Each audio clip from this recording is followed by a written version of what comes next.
أعجبك هذا الفيديو من فضلك سجل إعجابك واشترك في القناة وشارك بتعليقاتك. أهلا بكم يا أصدقائي في سلسلة الشطرنج للمتعة. ضيفنا في هذا الفيديو هو لاعب مظلوم رغم موهبته الشديدة، أنه اللاعب أفويم بوجوليبوف الذي كان خطأه الوحيد هو وجوده في عصر أليخين.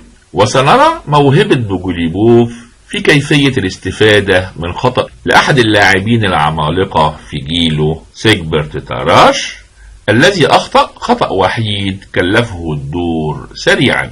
هيا نتعرف أولا على بوجوليبوف.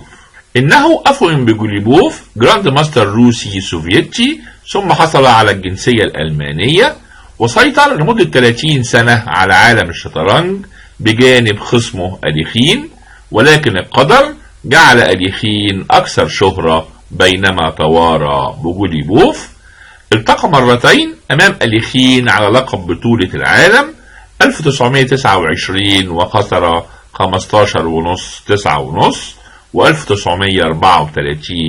15.5 10.5. بينما سجل بوجوليبوف حافل ومشرف، ففاز بالعديد من المسابقات الشطرنجية الكبرى: سنة 19 بطولة برلين وأيضا ستوكهولم، سنة 20 بطولة ستوكهولم مرة أخرى وبطولة كيل 21، وسنة 22 بطولة بيتسان، و23 بطولة كارلسباد. كما فاز ببطولة الاتحاد السوفيتي سنتين متتاليتين 24 و25، التي فاز فيها ببطولة بريسلاو وبطولة موسكو. تميز بوجوليبوف بخفة الظل، فقال عن نفسه: أفوز بالأبيض لأنني ألعب بالأبيض، وأفوز بالأسود لأنني بوجوليبوف. كما قال عن كابابلانكا: نلعب معه مرحلتين فقط، الافتتاح والوسط، أما النهاية فيلعبها وحيدا. وقال عن الحصان: حصان خصم يحتل E6 بمعسكري أسوأ من مسمار صدئ يدق بركبتي. وقال في حفل ترويج لأحد كتبه: عندما يقرأ الصغير كتابي لن يكون لدي فرصة أمامه. والآن هيا إلى الدور الشهير بين الألمانيين أفويم بوجوليبوف وسيجبرت تاراش، الذي وصفه تاراش بأنه أسوأ هزيمة في حياته. بوجوليبوف بالأبيض ولعب E4، وسيجبرت تاراش الأسود، وهو أحد لاعبي الصفوة في ذلك الوقت، وكان يعرف بتنافره مع بطل العالم إيمانويل لاسكر الذي فاز على صديقه ويليام شتاينز. وعندما أتيحت له الفرصة لتحديه في بطولة العالم وكان لا يتحدث معه، ذهب إليه في حفل الافتتاح قائلا: مستر لاسكر، ليس لك عندي غير 3 كلمات: كش ملك مات. ولكن لاسكر لقنه درسا لم ينساه، ولكن هذا له وقت آخر. على أي حال تاراش لعب نايت F6، ده بيسمى دفاع أليخين، وفكرته ان الاسود بيدعو الابيض لتقديم بيدقه في الوسط E5 لمطاردة الحصان، والحصان بيتحرك، وهنا الابيض بيستمر في تقديم بيادقه، والحصان ايضا بيتأخر حتى تصل بيادق الابيض للامام، وهنا يبدأ الاسود في مهاجمتها بسهولة. على اي حال بوجوليبوف ما لعبش الC4، انما استمر في التعبئة بنايت F3 D6 D4. وهنا الاسود له 3 نقلات: اما الاخذ على المربع E5، او لعب الG6 واخراج الفيل عن طريق الفيونكة، او لعب البيشوب G4 وربط الحصان على الوزير. ولكن تاراش لم يختار اي من هذه النقلات ولعب بيشوب F5. دي النقلة المعروفة بتفريع تاراش، وهي جيدة حتى الآن. وبوجوليبوف كمل بيشوب D3 طالب الفيل، وهنا يجب ان الاسود يقوم بالتكسير، وبعد الاخذ بالوزير يكمل GE5 GE5، وبنصل لموقف الابيض افضل قليلا لان لديه بيدق في الوسط، لكن الاسود ما زال متماسك. ولكن تراش رفض التكسير وتراجع بالفيل للمربع G6، ودي ربما أول أخطاء تراش. وبوجليبوف كمل C4 طالب الحصان، والحصان تراجع، وهنا بوجليبوف لعب بيشوب تيكس G6 دي لهدف واحد، وهي تشويه بيادق جناح الملك. وبالفعل الأسود أخذ ب HG6 وأصبح لديه بيدق مزدوج على العمود G، لكن على أي حال فتح العمود H، وربما لن يستطيع الأبيض أو الأسود التبييت في جناح الملك. لكن بوجليبوف لم يكن لديه النية للوصول لمرحلة التبييت، وحسم الدور بنقلة رائعة. يا ترى إيه هي؟ بوجليبوف لعب E6 بيضحي ببيدق في سبيل تمزيق هيكل بيادق الأسود، لأن بعد F takes E6 هيبقى للأسود بيدقين مزدوجين، وخصوصا بيادق عمود G المعزولة. والأبيض بيستغل هذه الفرصة فورا بكوين D3 طالب G6 بتشيك، ولا يوجد أمام الأسود غير الكينج D7. وهنا الأبيض له الاختيار، إما أخذ البيدق أو التكملة القوية بنايت G5 طالب النايت F7 بشوكة للوزير والرخ، وكذلك طالب البيدق، وطالب أيضا في الوقت المناسب التضحية على المربع E6 والذهاب بالملك إلى منتصف الرقعة. ربما أفضل نقلة في هذا الموقف هو لعب الكوين C8، وهنا الأبيض بيكمل EF7 تشيك كينج F7 كاسل كوين F5، وبنصل إلى موقف الأبيض بالطبع أفضل، لكن الأسود لا يواجه مشاكل فورية.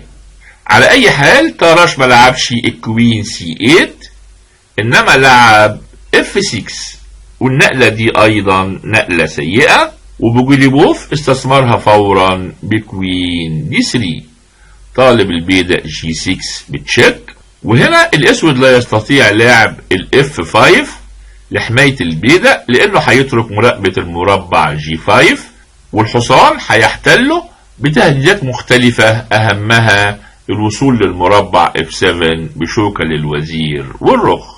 ولذلك F5 نقلة سيئة، وتراش مضطر اللعب كوين C8 طالب بيدق E6، لكن الهدف الرئيسي هو ترك مساحة للملك للهرب، والأسود بيترك بيدق G6 لمصيره المحتوم.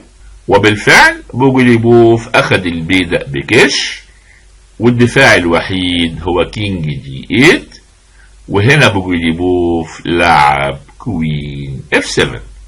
بالنقلة دي بوجليبوف شل كل جناح الملك الأسود، فالفيل بالطبع لا يستطيع التحرك، وكذلك الرخ، وإلا هيترك الفيل بدون حماية.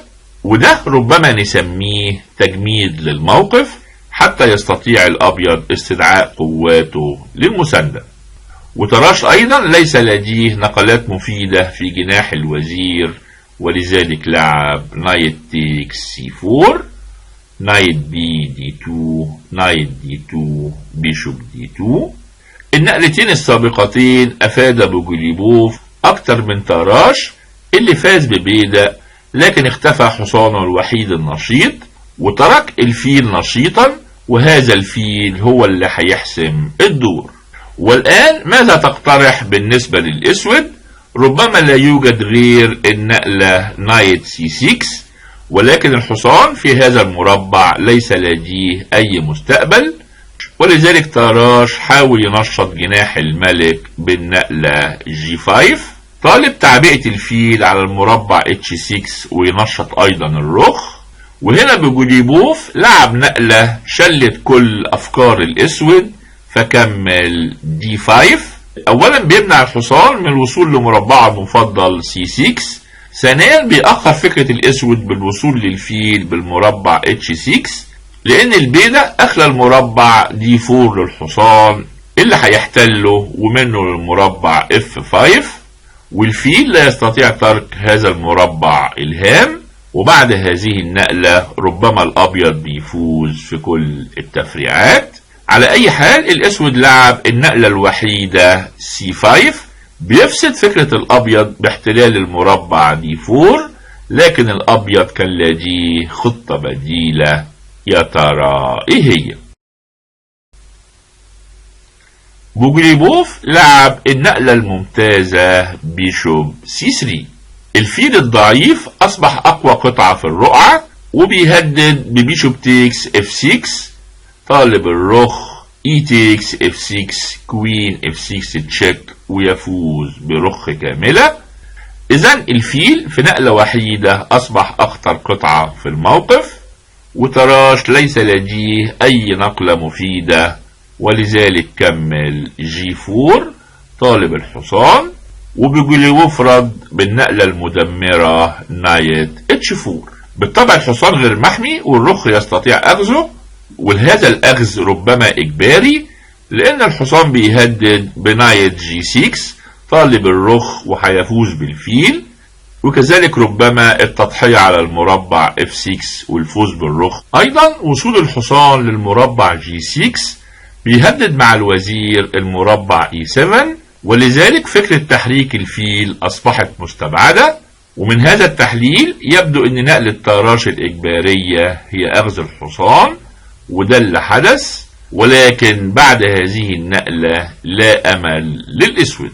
بوجليبوف كمل كوين F8 تشيك كينج C7 النقلة الوحيدة، كوين E7 تشيك. الأسود لا يستطيع التغطية لوجود البيدق، ولا يوجد غير التحرك بالملك. ومرة أخرى كوين D6 تشيك، والأسود لا يستطيع التغطية، والنقلة الوحيدة هي التحرك بالملك. وهنا بتجي A4 تشيك، الملك بيدفع للتقدم للأمام للمربع C4، وبعد كوين F4 تشيك كينج G5. أثبت بوجليبوف إنه بالفعل خفيف الظل وطريف، ولعب النقلة الضاحكة كاسل لونج تشيك. الرخ في نقلة واحدة بتحتل الوسط وبتعطي كش للملك، وهذه الكش أجبرت تراش على التسليم، لأن الملك ليس أمامه غير نقلتين: إما أخذ البيدق ويتلقى المات من الوزير من المربع F6، أو الذهاب للمربع C6 ويتلقى المات أيضا من الوزير ولكن من المربع D6. ولذلك في هذا الموقف تراش سلم، وقال فيما بعد في أحد كتبه إن هذه كانت أقصى هزيمة يتلقاها على رقعة الشطرنج. والآن أستودعكم وإلى اللقاء، وابقى في المنزل.